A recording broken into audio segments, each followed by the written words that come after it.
how Shaq reacted after getting to know that Kobe Bryant passed away. So the other day I'm downstairs walking out with my son Shakir and my nephew Kevin Durant cried and I showed him his phone and I snapped at him and said, "Nigga, get off my face." I didn't want to believe it. And then I got a call from you and then we found out it was confirmed. I hadn't felt the pain and shock. 47 years old, lost two grandmothers, lost a Sarge, lost my sister, and now I lost a little brother. Every time I saw that little bit of these kids, I wish I made it back.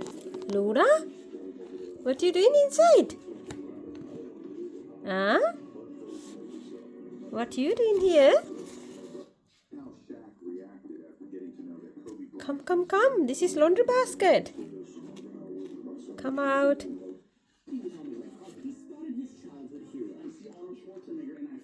Luna, can you come out, please? It's laundry basket. It's not the house. Look at what he's doing. He wants to go in. Both wants to go in. See?